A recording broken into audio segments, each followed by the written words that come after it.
Olá, pessoal! Sejam bem-vindos a mais um vídeo aqui na plataforma Moretti. Nesse canal, apresentamos conteúdos voltados à engenharia agrícola. Eu sou a Madalena Afonso, estudante de agronomia na Universidade Federal do Paraná, e hoje trago para você um tema muito importante: a evaporação do solo em ambientes semiáridos. As regiões áridas e semiáridas estão presentes em todos os continentes, ocupando cerca de um terço da superfície terrestre e abrigando cerca de um sexto da população mundial. Na imagem que você está vendo, as áreas em vermelho representam as regiões áridas, como os desertos, onde praticamente não chove. Já as áreas em amarelo correspondem às regiões semiáridas, que, apesar de receberem um pouco mais de chuva, ainda enfrentam longos períodos de seca e escassez de água. De todos os semiáridos, o semiárido brasileiro é um dos semiáridos mais povoados do mundo. Ele se estende por todos os 9 estados do Nordeste, além da porção norte de Minas Gerais. Ao todo, ocupa cerca de 12% do território nacional e abriga aproximadamente 28 milhões de pessoas. No mapa que você está vendo, é possível identificar a delimitação oficial do semiárido brasileiro, abrangendo 10 estados e 1.262 municípios. O clima semiárido é caracterizado por precipitações pluviométricas escassas, irregulares e concentradas em um curto período de tempo. A média anual de chuvas varia entre 200 e 800 milímetros, segundo a classificação da Unesco, valores que, por si só, já indicam uma limitação significativa no suprimento hídrico. Outro fator crítico é a chamada evapotranspiração potencial, que representa a quantidade de água que pode ser perdida para a atmosfera por evaporação do solo e transpiração das plantas. No semiárido, essa perda é frequentemente superior à quantidade de chuva recebida, o que leva a um déficit hídrico constante. Inclusive no Ceará, segundo o Pacto de Águas, enquanto a média anual de chuvas pode chegar a 200 milímetros, a taxa de evaporação atinge cerca de 2.100 milímetros por ano.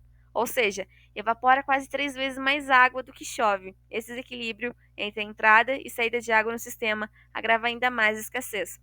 E o semiárido brasileiro, comparado a outras regiões semiáridas do planeta, é relativamente mais chuvoso, com uma precipitação anual máxima de 800 milímetros, e ainda assim enfrenta condições climáticas que intensificam o estresse hídrico. Entre os principais agravantes estão temperaturas elevadas, com médias entre 23 e 27 graus, uma insolação intensa, ultrapassando 2.800 horas de sol por ano, baixa umidade relativa do ar, em torno de 50%, que acelera a evaporação. Agora que entendemos o clima da região, vamos falar um pouco sobre os solos do semiárido, porque eles também têm um papel fundamental nessa história. Apesar da grande diversidade, a maioria dos solos por aqui compartilha algumas características que complicam bastante a vida de quem depende da terra. Em geral, a grande maioria são rasos, muitas vezes pedregosos, com textura arenosa ou arenogilosa. Isso significa que eles não conseguem reter água por muito tempo, mesmo que chova. Além disso, muitos apresentam baixa fertilidade natural, salinidade e sorte trocável. E tem mais!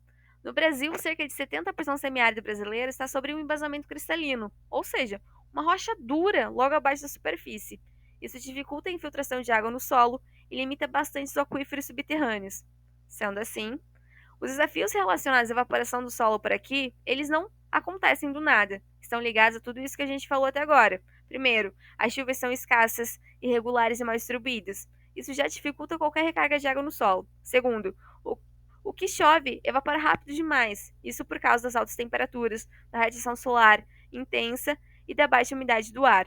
Terceiro, os solos são rasos, arenosos e com pouca capacidade de armazenar água. Então, mesmo quando a chuva vem, o solo não consegue reter por muito tempo. E por fim, tudo isso acontece no contexto de variação imprevisíveis do regime de chuvas. Um ano pode ser mais seco, outro pode ser mais úmido. E agora que já entendemos os desafios, vamos falar do mais importante: o que pode ser feito para amenizar tudo isso na prática. Primeiro, manter a vegetação nativa. Nós temos a caatinga, um bioma exclusivo do Brasil. A vegetação nativa é tipo um escudo natural. Ela ajuda a manter o solo protegido contra erosão, segura a umidade e regula o microclima. Ou seja, proteger a vegetação nativa é proteger a água, o solo, o clima e a vida de quem vive na região. É um pacotaço ecológico completo. Segundo, combater o desmatamento e evitar a compactação do solo. Aqui é simples. Quando a gente desmata sem controle ou passa o trator pesado o tempo todo, o solo compacta. E solo compactado não infiltra água direito. Resultado, mais escoamento superficial, mais erosão e menos água entrando no subsolo. Preservar a vegetação e usar o maquinário de forma consciente já é mesmo caminho andado. Terceiro, cobertura do solo. Sabe quando você deixa a palha, as folhas secas cobrindo o solo? Então, isso é o mulching, ou cobertura morta. Parece simples, mas é muito eficaz, porque cria tipo um colchão que amortece o impacto da chuva, evita aquele selamento do solo que impede a água de entrar, reduz a velocidade da água que escorre e mantém o solo úmido por mais tempo. Funciona melhor que só a copa das plantas, porque fica diretamente em contato com o solo, ou seja, protege e melhora ao mesmo tempo. Quarto, plantio direto. Em vez de gerar o solo toda vez que for plantada, é para plantar direto na palhada da plantação anterior. Isso evita mexer demais na terra, preservando sua estrutura. Quinto, controle do vento, com barreiras físicas e naturais. O vento forte acelera a evaporação da água do solo e ainda carrega partículas de areia e nutrientes embora. A solução? Quebra-ventos. Pode ser uma cerca viva, fileiras de árvores ou estruturas naturais que barram o vento e reduzem esse impacto. Funciona como uma barreira protetora, desacelerando o vento e protegendo tanto o solo quanto a planta. Sexto, controle da irrigação. Menos desperdício, mais eficiência.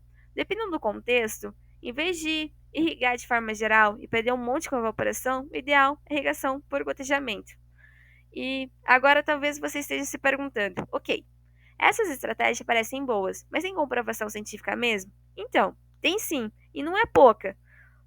Por exemplo, o artigo que está aqui na tela à esquerda, intitulado Uso de coberturas alternativas do solo para o controle de perdas do solo em regiões semiáridas, traz resultados bem claros. Eles compararam diferentes formas de cobertura do solo e observaram que usar cobertura morta ou oleaginosas teve um efeito direto na redução do escoamento da água e da perda do solo, se comparado com o solo descoberto. E por quê? Porque a cobertura funciona como uma barreira natural contra a chuva, dissipando a energia das gotas e evitando impacto direto no solo. Além disso, ela ajuda a reter a umidade e melhora a infiltração da água, o que é fundamental num clima tão seco quanto o do semiárido. E não para por aí.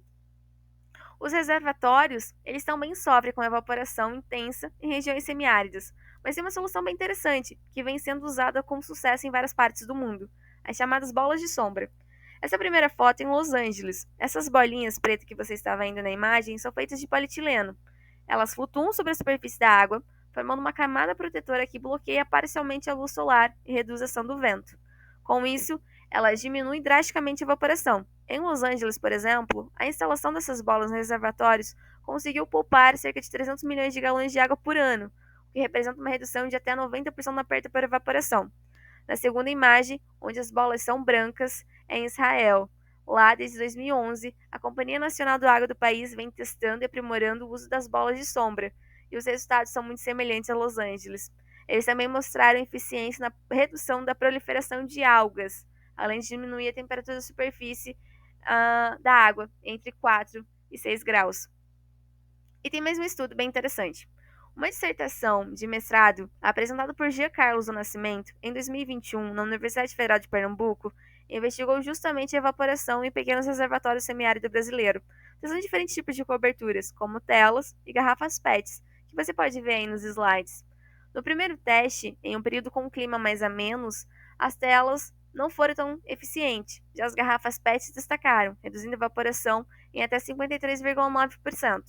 Já na segunda etapa, com sol mais intenso e maior demanda evaporativa, as PETs continuaram com bom desempenho, reduzindo entre 37% e 40% da evaporação.